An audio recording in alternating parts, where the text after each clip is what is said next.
Perkenalkan, nama saya Sandi Septian Alvareza. Nah, di sini saya akan mewawancarai salah satu rekan saya dari Prodi PBI tentang generasi milenial terhadap politik Indonesia. Nah, dengan Mas siapa? Angga Tri Wijaya, Dari Prodi apa, Mas? PBI. Nah, pertanyaan pertama yaitu terkait politik. Saya akan bertanya pada Anda. Apa Anda sudah tahu kapan dilaksanakan pemilu presiden pada tahun 2024 ini? Baik, pemilu 2024 dilaksanakan pada tanggal 14 Februari 2024. Sebutkan secara urut calon presiden dan calon wakil presiden pada pemilu 2024 ini. Baik, yang nomor urut pertama yaitu Anies dan Caimin. Ya. Yang nomor urut kedua Prabowo dan Gibran, dan yang terakhir nomor urut 3 Ganjar dan Pak Mahfud MD. Nah, kemudian apakah dengan salah satu cawapres yaitu Gibran yang mencalonkan dengan usia muda bisa memotivasi anak muda khususnya generasi milenial untuk tertarik dengan politik? Menurut saya bisa, karena Gibran menunjukkan bahwa anak muda itu bisa memimpin sebuah kota seperti yang Di ada Solo, ya, Pak? di Solo, yang terbangunnya fasilitas-fasilitas. Nah, udah itu aja, Mas. Udah. Nah, kemudian lanjut ke pertanyaan berikutnya. Apakah pendapat Anda tentang cara mengatasi golput di pemilu nanti, Mas? Cara mengatasinya itu bisa dengan kita join ke cara mengatasinya dengan kita bisa join ke seminar-seminar dan mengikuti organisasi-organisasi yang berkaitan dengan politik untuk menambah wawasan. Kemudian apa harapan dan ekspektasi Anda terhadap calon pemimpin yang akan terpilih dalam pemilu nanti, Mas? Baik, harapan saya yaitu mendapat pemimpin yang jujur, amanah, dan tidak korupsi yang terutama. Serta harus menepati janji-janjinya, ya, Mas? Ya. Nah, kesan dan harapannya kepada Pilpres kali ini apa, Mas? Semoga Pilpres 2024 berjalan dengan baik, lancar, dan mendapat presiden yang tepat. Nah, terima kasih, Mas, atas wawancaranya. Sekian, terima kasih ya, Mas. Ya, baik, sama-sama, Mas. Assalamualaikum warahmatullahi wabarakatuh. Saat ini saya sedang berada di sekitaran kampus dan saya akan mewawancarai salah satu mahasiswa mengenai politik saat ini. Oke, saat ini saya akan mewawancarai Mbak. Sebelumnya, Mbak boleh perkenalkan nama dulu? Boleh, perkenalkan nama saya Naura, saya dari Universitas Muhammadiyah Yogyakarta. Ya, sebelum saya tanya lebih lanjut terkait politik ini, saya akan bertanya pada Anda. Apa Anda sudah tahu kapan dilaksanakannya pemilu presiden 2024? Sudah, Mbak, 14 Februari 2024. Betul? Ya, betul. Selanjutnya, sebutkan secara urut calon presiden dan wakil presiden pada pemilu 2024 mendatang. Yang pertama itu ada Pak Anies dengan Pak Amin, yang kedua Prabowo Gibran, yang ketiga itu ada Pak Ganjar dengan Pak Mahfud MD. Yang pertanyaan selanjutnya, sejauh mana Anda merasa terlibat dalam proses politik baik secara online maupun offline dalam persiapan menuju pemilu 2024? Menjadi petugas KPPS, Mbak. Sekarang kan banyak ditawari anak-anak muda untuk menjadi petugas KPPS. Mungkin itu salah satu cara untuk berpartisipasi, salah satunya. Ya. Oke, selanjutnya ya. Menurut Anda, apa yang menjadi faktor pendorong keterlibatan politik di kalangan milenial sekarang?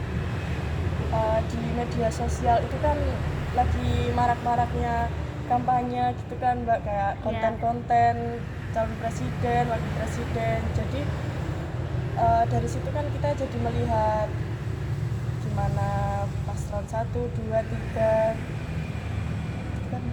Iya. Selanjutnya, bagaimana peran media sosial dalam membentuk pandangan politik milenial? Oke, saya ulangi ya, Mbak. Bagaimana peran media sosial dalam membentuk pandangan politik milenial?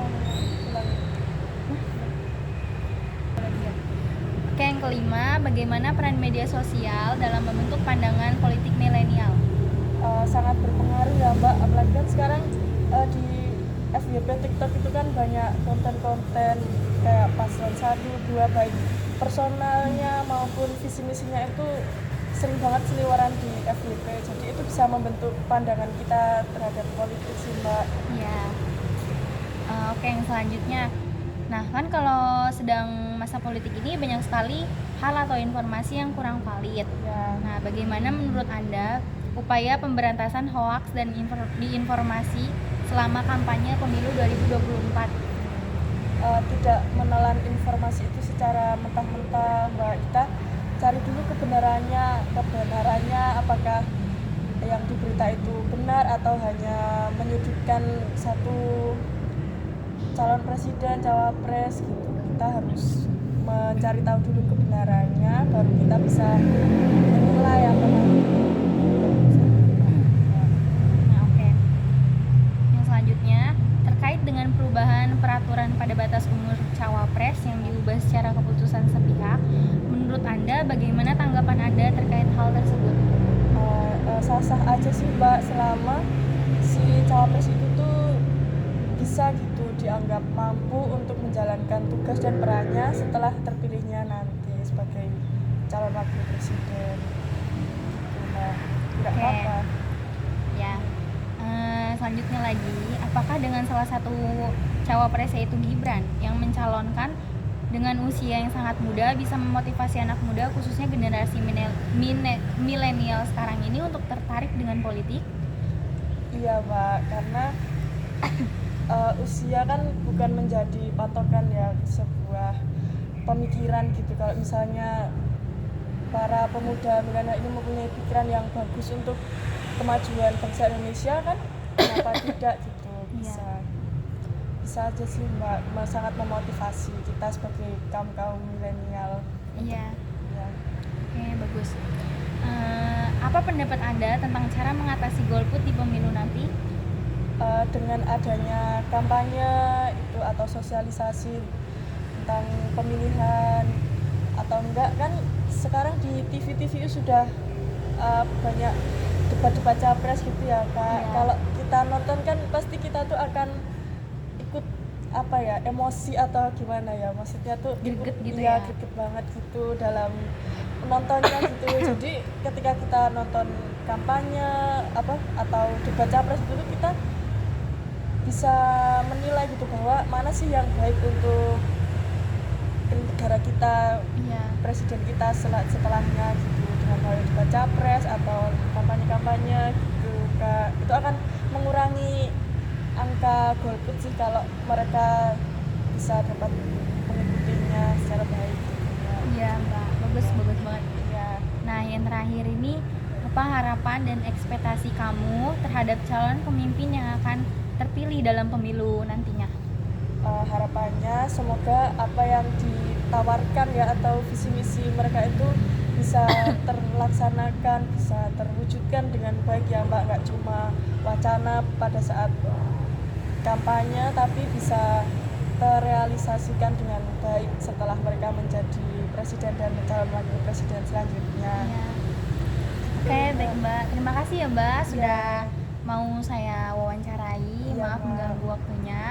Ya. Ya,